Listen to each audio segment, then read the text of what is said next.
प्रश्न क्रमांक 1 से ये 4 तक, उनके बाद ये प्रश्न क्रमांक 5 से ये 10 तक आपको मेरे यूट्यूब चैनल का भाग 1 में पार्ट 1 में देखने को मिलेगा।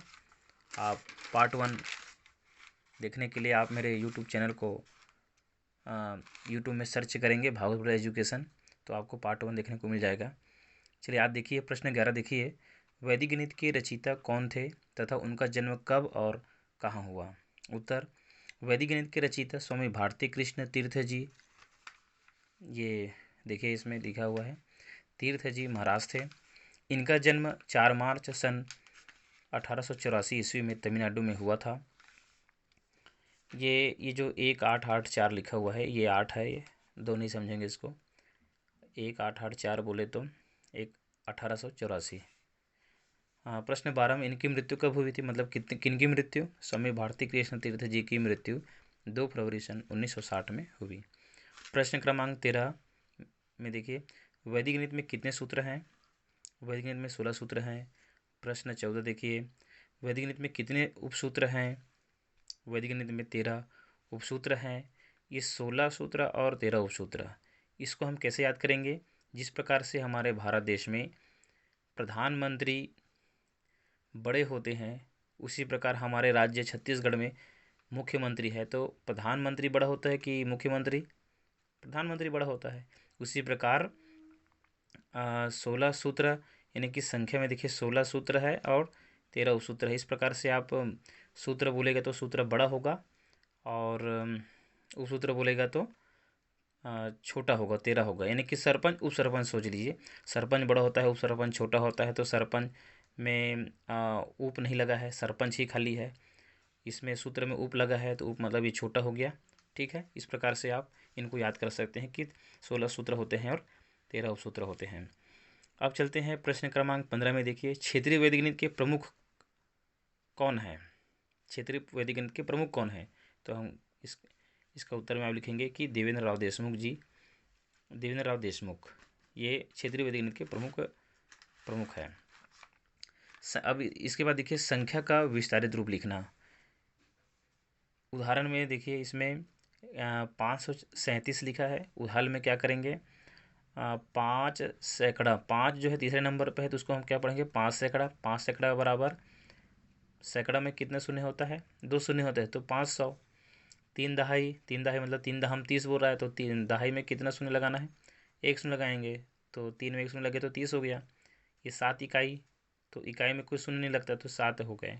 इस प्रकार से अतः हम इनको विस्तारित रूप में लिखने के लिए हमको मध्य मध्य में धन का चिन्ह लगा देते हैं। 500 धन 30 धन 7, इस प्रकार से 537 का इस प्रकार से विस्तारित रूप होगा। इस प्रकार हम इसमें रिक्त स्थान को भरना सीखेंगे कि रिक्त स्थान में इनका कैसे भरेंगे। देखिए 412 है तो 4 लिखने, इस डिब्बे में ये 3 अंक का है तो इसमें 3 डिब्बा बना हुआ है, तो 4 लिखे के 4 सैकड़ा है तो 4 लिखिए और सैकड़ा में 2 शून्य होता है तो 2 शून्य लगाइए। 1 दहाई 10 होता ही है, 1 दहाई है तो दहाई में 1 शून्य होता है तो 10 लगाएंगे, और इकाई में 2 है तो उसमें शून्य नहीं लगेगा, खाली 2 को लिख देंगे। इस प्रकार से ये पूरे जो डिब्बा में बना हुआ है तो इसको अभ्यास करेंगे। जैसे हम देख लेते हैं इसमें शून्य वाला देखिए 502, 5 सैकड़ा के स्थान पर है तो सैकड़ा में 2 शून्य होता है तो 5 के आगे आप 2 शून्य लगा दीजिए, 500 हो गया। शून्य दहाई है तो शून्य दहम, जिसके साथ हम कोई भी संख्या अगर लिख रहे हैं और उसके साथ में शून्य अगर गुना में हो, शून्य दहाम या कुछ पहाड़ा पढ़ रहे हैं, गुना कर रहे हैं, तो उसका गुना करने से गुणनफल शून्य नहीं आता है। तो शून्य लिखेंगे, यहाँ पर 1 शून्य लिखना है, 2 शून्य नहीं लिखना है। दो शून्य लिखेंगे तो भी वो एक ही शून्य के बराबर है, इसलिए शून्य ही लिखिए। और उसके बाद 2 इकाई है तो 2 ये आ गया। इस प्रकार से इसको आप बना सकते हैं। ये देखो इसमें आपको पहचान नहीं होगा तो ये 9 दहाई है तो 90 है, और 9 इकाई है तो 9 है, और 9 सैकड़ा है तो 9 सैकड़ा, सैकड़ा यानी कि 100, 100 यानी कि 100 में 2 शून्य होता है, और सैकड़ा के स्थान पर 9 है, इसलिए 900 हो जाएगा। ठीक है, बाकी इधर आप देख लीजिए इसको। उनके बाद देखिए सूत्र एकाधिकन पूर्वेन। सूत्र एकाधिकन पूर्वेन बुनने से हमको समझ में आता है कि एकाधिक उसमें एक ही मात्रा लगा हुआ है, तो एक अधिक कीजिए, इसका क्या मतलब है कि एक अधिक कीजिए। तो देख लीजिए इसको, देखते हैं कि अभ्यास में क्या लिखा हुआ है। निम्नलिखित संख्याओं का त्रिवारम एकाधिक करने पर कौन सी संख्याएं प्राप्त होगी। अब इसमें त्रिवारम यानी कि संस्कृत जैसे लग रहा है, माँ का उच्चारण इसमें हलंत लगा हुआ है, ऐसा लग रहा है कि ये वास्तविकता में संस्कृत ही है। त्रिवारम मतलब 3 बार आपको एकाधिक करना है इस सवाल में।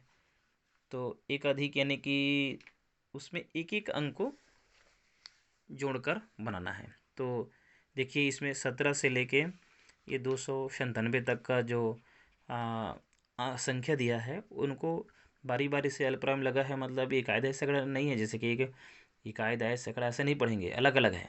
17, 36, 39, 41 ऐसा इस प्रकार से आप इसमें से हम ये फर्स्ट नंबर का जो दिख रहे हैं 17, ये झंडे जैसे दिख रहा है, इसको हम प्रश्न क्रमांक 1 लिखना होता था, तो लेकिन लिखे नहीं है। ये 17 है, तो हल करेंगे तो फिर 17 का त्रिवारम करने पर यहाँ पर हम त्रिवारम एकाधिक या एकाधिक त्रिवारम करने पर ऐसा भी लिख सकते हैं। ये कोष्टक में लिख दिए हैं कि एकाधिक हो रहा है। तो 17 दिया है, तो 17 में 1 जोड़ो 18, और ये 18 में 1 जोड़ो 19, और 19 में 1 जोड़ो 20। इस प्रकार से 1 2 3 ये 3 बार हमने एक एक करके जोड़े हैं, तो 20 आया है। अतः 17 का त्रिवारम 20 होगी। इसी प्रकार से ये आखिरी का देख लीजिए 297। तो 297 का त्रिवारम करने पर तो 297 में 1 जोड़िए 298 हो जाएगा, 298 में 1 जोड़िए 299 हो जाएगा, और 299 में 1 जोड़िए 300 हो जाएगा। अतः 297 का त्रिवारम एकाधिक हो जाएगा ये 300 उत्तर। फिर उसके बाद और देखिए निम्नलिखित संख्याओं का चतुर्वारम एकाधिक करने पर कौन सी संख्याएं प्राप्त होगी। 16 से लेके जितने भी ये संख्या दिया हुआ है, लास्ट में देखिए 296 दिया है, तो शुरुआत का बना लेते हैं 16 का चतुर्वारम एकाधिक करने पर, चतुर्वारम यानी हो जाएगा 4 बार एकाधिक करना है, 4 बार एक एक करके जोड़ना है। जैसे 16 में 1 जोड़ेंगे तो 17, 17 में 1 जोड़ेंगे तो 18, 18 में 1 जोड़ेंगे तो 19, 19 में 1 जोड़ेंगे तो 20। अतः 16 का चतुर्वारम एकाधिक किए, 4 बार एक एक करके जोड़े हैं, तो ये 20 आ रहा है। इस प्रकार से इसका उत्तर हो जाएगा 20। और अंतिम का देखिए 296 का 296 का चतुर्वारम एकाधिक करने पर 296 में 1 जोड़िए 297, 297 में 1 जोड़िए 298, 298 में 1 जोड़िए 299, और 299 में 1 जोड़िए 300 हो रहा है। आपको लग रहा है कि यहाँ भी 300 आया है और यहाँ भी 300 आया है। तो देखिए इसमें 297 है, इसमें हमको 3 बार एकाधिक करना है, तो 1 2 3 ये 3 बार एकाधिक की है।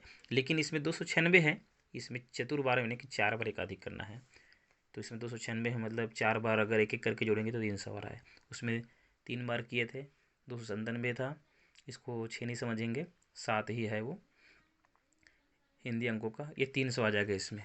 ठीक है, इस प्रकार से आप देखिए। इसके बाद हम सूत्र एक न्यूनन पूर्वेन में देखते हैं। सूत्र एकाधिकन पूर्वेन का तो आप लोग इसमें समझ गए होंगे, और ये जितने भी सूत्र एकाधिकन पूर्वेन का जो ये सवाल है जो नहीं बन पाया है, इस वीडियो में नहीं बन पाया है, तो आप लोग इनको आप अपने कॉपी में इसको बनाकर देखिए। इसके बाद देखिए इसका भी ये चतुर्वारम है जो बना के इस वीडियो में बताया गया है, उनके अलावा आप जो नहीं बन पाया है उसको आप लोग इनको बनाएंगे। चलिए आज अभी चलते हैं सूत्र एक न्यूनन पूर्वेन। निम्नलिखित संख्याओं का एक न्यूनन त्रिवारम करने से कौन सी संख्या प्राप्त होगी। अब देखिए एक न्यूनन का मतलब है इसमें हमको एक कम करना पड़ेगा, यानी कि एक घटाना पड़ेगा। तो देखिए पहले वाला में सवाल है 13, हल करेंगे 13 का त्रिवारम एक न्यूनन करने पर, तो 13 का एक न्यूनन 12 हो जाएगा, 13 में एक कम करेंगे तो 12, 12 के एक न्यूनन करेंगे तो 11, और 11 के एक न्यूनन करेंगे तो 10, अतः 13 का त्रिबारम 1 10 उत्तर हो जाएगा। 3 बार किए हैं, 1 2 3 त्रिबारम में। अब देखिए अंतिम का ये 303 है, तो 303 का त्रिबारम 1 करने पर, तो 303 में यहाँ पर हमने शब्दों में लिखे थे 1 अब उसी को 1 को हम एक घटा के देखेंगे। 1 बोले मतलब 13 का 1 मतलब 13 में 1 कम किए तो 12, और इसमें हम उनको घटा के देख रहे हैं, उसको ही शब्दों में नहीं लिख रहे हैं। तो 303 में 1 कम किए 302, 302 में 1 कम किए 301, और 301 में 1 कम किए तो 300। अरे उसमें भी 300 आया था, इसमें भी 300 आ रहा है। तो इसमें 303 में हमने 3 कम किए हैं, 1 2 3, तो 300 आया। उसमें क्या किए थे, 297 में 3 त्रिबारम किए थे, 296 में चतुर्बारम किए थे, तो उसमें भी 300 आया था, और इसमें भी 300 आ रहा है। तो ऐसा नहीं है कि सभी में 300 आए। ठीक है, निम्नलिखित संख्याओं का चतुर्बारम 1 करने पर कौन सी संख्या प्राप्त होगी। अब इसमें चतुर्बारम 1 करना है, यानी कि 4 बार हमको एक एक करके घटाते जाना है, कम करते जाना है। तो 14 का शुरुआत ले लीजिए, फर्स्ट नंबर का 14 का चतुर्बारम 1 करने पर 14 में 1 घटाइए 13, 13 में 1 घटाइए 12, 12 में 1 घटाइए 11, 11 में 1 घटाइए 10। अतः 14 का चतुर्बारम 1 10 उत्तर होगा, 10 आएगा। 14 में हमने 14 को चतुर्बारम 1 किए तो ये देखिए 4 बार हो गया, 1 2 3 4, तो ये 10 आया है। 14 में कम के 13 12 11 10, इस प्रकार से ये हमको लिख के ऐसे दर्शाना है। हाँ वैसे तो बता सकते हैं, मौखिक बता सकते हैं। 14 में 4 बार हम 1 कम करेंगे, 4 बार 4 बार, तो 10 आगे बता सकते हैं, लेकिन लिख के कैसे दिखाना है, ऐसे ही दिखाना पड़ेगा। 200 ये 54 का देखिए, हल कीजिए इनका। 254 का चतुर्बारम 1 करने पर 254 में 1 कम कीजिए 253, 253 यहाँ लिख लीजिए, उसमें 1 कम कर दीजिए, 1 घटा दीजिए 252, 252 को यहाँ लिख दीजिए, इसमें 1 कम कीजिए 251, और 251 में 1 कम कीजिए 250। इस प्रकार से अतः करके लिखना। 254 का चतुर्बारम 1 250। आगे देखते हैं जोड़ना विधियाँ कौन कौन सा। जोड़ना में देखिए विधियाँ, इसमें आपको जोड़ने की जो तरीका होगा वो 3 प्रकार से आपको देखने को मिलेगा। पहला आपको मिलेगा शून्यांत संख्याओं को आधार मानकर जोड़ना। दूसरा क्या मिलेगा, स्थानीय मान के प्रयोग से जोड़ना। और तीसरा क्या मिलेगा, सूत्र एकाधिकन पूर्वन के प्रयोग से एकाधिक चिन्ह बिंदु लगाकर जोड़ना। पहले तो हम इसमें एक चर्चा करते हैं, सवाल को देख लेते हैं। सबसे पहले ये जो पहला नंबर जो दिख रहा है शून्यांश संख्या को आधार मानकर जोड़ना, उनको देख लेते हैं। पहला नंबर देखो, इसमें शून्यांश संख्याओं को आधार मानकर जोड़ना। जिन संख्याओं के अंत में शून्य होता है उन संख्याओं को हम शून्यांश संख्या कहते हैं। जैसे 10 20 30, ये डेश डेश के मतलब, और आगे हम 90 तक के लिख सकते हैं। उसके बाद देखिए 100 200 300, ऐसे करके हम 900 1000, 1000 के बाद 2000 3000, ऐसे करके हम इकाई में शून्य होना चाहिए, ऐसा शून्यांश संख्या का है। अब इसके बाद देखिए उदाहरण 1, ये 29 में हमको ये 11 जोड़ना है, तो उस शून्यांश संख्या के माध्यम से इनको बनाएंगे। ये उदाहरण 1 में देखिए, हल करेंगे। इसका क्या करना है हमको, ये चिन्ह जो है धन का है, योग बोलते हैं उसको, योग भी बोलते हैं, जोड़ना भी बोलते हैं। लेकिन हम गणित की जो भाषा है हिंदी का उच्चारण करेंगे तो वो धन होगा, अंग्रेजी में बोलेंगे तो प्लस होगा। ठीक है, 29 में 11 जोड़ना है, 29 में 11 जोड़ना है। कैसे जोड़ना है, शून्यांत संख्याओं को आधार मानकर जोड़ना। ये शून्यांत संख्याओं को आधार मानकर जोड़ना, यानी कि उसके अंत में क्या होना चाहिए, शून्य होना चाहिए, तब हम उसको शून्यांत संख्या कहेंगे। लेकिन इसमें देखिए शून्य है क्या, कहीं पर नहीं है, तो उसको हम शून्यांत संख्या का प्रयोग करके जोड़ना है। तो 29 में 11 जोड़ना है, तो उनके लिए क्या करना पड़ेगा, ये जो 29 है उसमें इकाई का 1 जोड़ दीजिए, 30 होता है। और ये 11 में से 1 ये 29 में जुड़ गया तो बचा क्या चीज़, यहाँ पर क्या बचा, एक उसमें जुड़ गया तो ये 10 बचा। आगे देखिए, अब ये जो 30, 29 में एक जोड़े तो 30 आया था, वो 30 यहाँ पर ये लिख लिए उसके नीचे में, और 29 में एक जोड़ने पर 29 में एक जुड़ गया है, यानी कि 11 के पास बच गया 10, तो वो 30 के नीचे आप लिख लीजिए 10, इकाई के नीचे इकाई का एक में जो शून्य लिख लीजिए, और दहाई में क्या लिख लेंगे, 3 और 1, तो इस प्रकार से ये 40 आ जाएगा, उत्तर हो जाएगा। इस प्रकार से इकाई में शून्य और शून्यांश संख्या है, इस प्रकार से जोड़ा जाता है शून्य संख्या में। इनका अभ्यास आप लोग करेंगे, ठीक है। देख लीजिए, अगर मान लो इसमें से ये और बना के बताया गया है, ये वाला 28 और ये 22, ये 8 है, और ये 22 और ये 28 है। 28 में 22 जोड़ना है, तो ये 28 है, यहाँ 28 लिख लिए, और ये जो इकाई 2 है उनके साथ जोड़ दीजिए 28 के साथ में, तो 30 आ जाएगा। अब 22 में से 2, ये 22 में से ये 2 कहाँ चला गया, 28 में जुड़ गया, तो बचा क्या, कितना इसमें 22 में 20 बचा, 20। अब ये 30 और ये 20 जुड़ गए तो कितना हो गया 50। इस प्रकार से हम शून्यांत संख्याओं का प्रयोग कर जोड़ना, या आप देख लीजिए वीडियो को अच्छे से,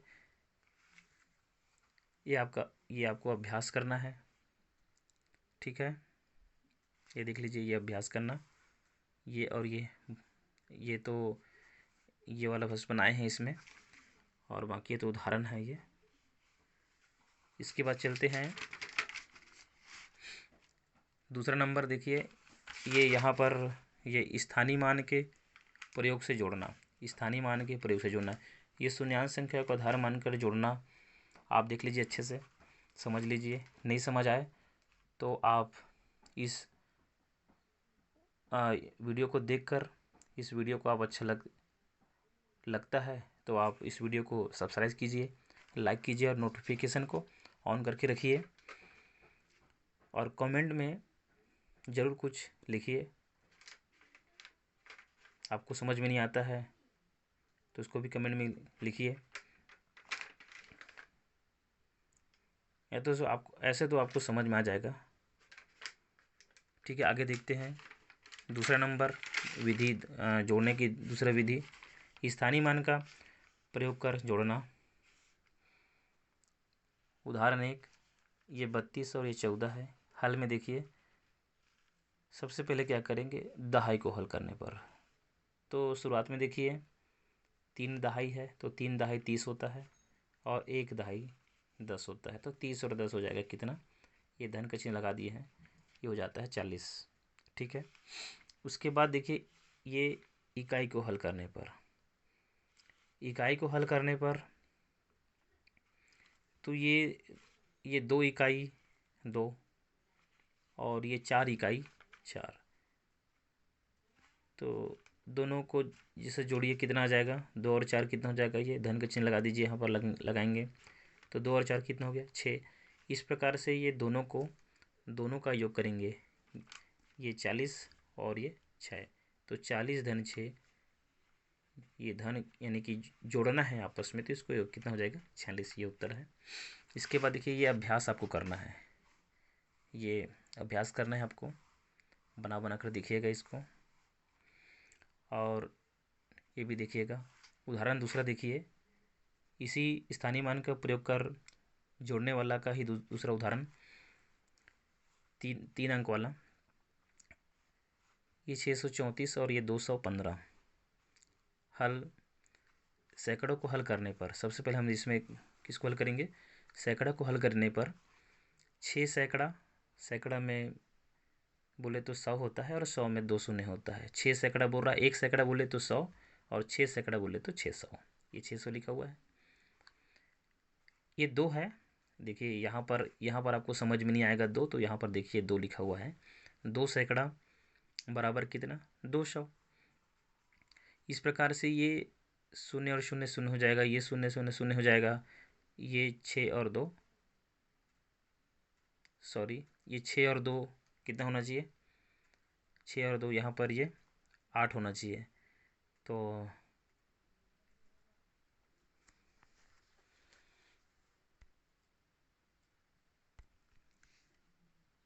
ये देखिए यहाँ पर ये 6 और ये 2 हो जाएगा कितना, ये 8 हो जाएगा, ये 8 हो जाएगा। ये वहाँ पर ये गलती हो गया था, ये आएगा। ठीक है। उसके बाद देखिए दहाई को हल करने पर, दहाई को हल करने पर ये दहाई में देखिए 3 3 दहाई कितना 30, और ये 1 दहाई ये 10 हो जाएगा।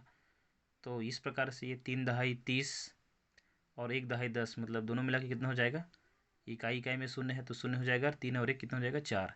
ये धन का चिन्ह लगा दिए हैं। ये सैकड़ा को हल करने पर ये कितना आया, ये 800, और यहाँ पर आ जाएगा 40। ठीक है। अब ये है इकाई को हल करने पर, इकाई को हल करते हैं तो ये 4 इकाई 4, और ये 5 इकाई बराबर कितना, 5 इकाई बराबर कितना हो जाएगा, ये 5 हो जाएगा। इस प्रकार से ये देखिए यहाँ पर ये आपको रफ कार्य करके यहाँ पर बताया गया है, रफ कार्य करके यहाँ पर ये नीचे बताया गया है, क्योंकि यहाँ पर जगह कम है। तो ये 4 इकाई और ये 5 इकाई हो जाएगा कितना, ये 9 हो जाएगा, ये 9 है यहाँ पर। ठीक है। इस प्रकार से ये जो 2 अंक वाला है इसको तो आपको बना के देखना है। इसके बाद देखिए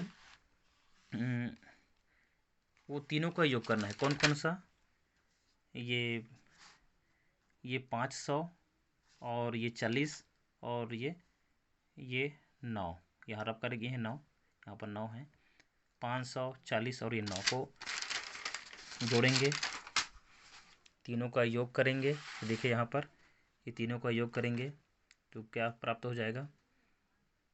पहले वाला में सैकड़ा को योग किए थे 500 आया था, दहाई को योग दहाई को जोड़े थे तो 40 आया था, और इकाई का को जोड़े थे तो 9 आया था। सॉरी ये 500 नहीं आया था, यहाँ पर आ जाएगा कितना, 8 आ जाएगा। ठीक है। यहाँ पर 8 लिख लीजिए, 800 है, 800 है, और 40 और 9 जोड़ेंगे कितना हो जाएगा, कितना आ जाएगा, ये 9, ये 4 और ये 8, इसको सुधार लीजिए, आ जाएंगे कितना, 8 आ जाएगा। ठीक है। इस प्रकार से ये उत्तर हो जाता है। ये रब कार्य किए हैं अभी। अब ये अभ्यास करना, स्थानीय मान का प्रयोग कर जोड़िए, ये 3 अंक वाला, ये सभी आपको जोड़ना है। ठीक है। पसंद आया हो तो इस वीडियो को लाइक कीजिए, सब्सक्राइब कीजिए, और ये मेरा दूसरा वीडियो है, इसके पहले वाला वीडियो देखेंगे उनके लिए आप सर्च कीजिए, यूट्यूब का नाम है भागवत पटेल एजुकेशन, आप ज़रूर सर्च कीजिए और लाइक कीजिए, सब्सक्राइब कीजिए, नोटिफिकेशन को ऑन कीजिए। आपको तीसरा वीडियो वैदिक गणित की आगे आपको देखने को मिलेगा, तो ज़रूर आप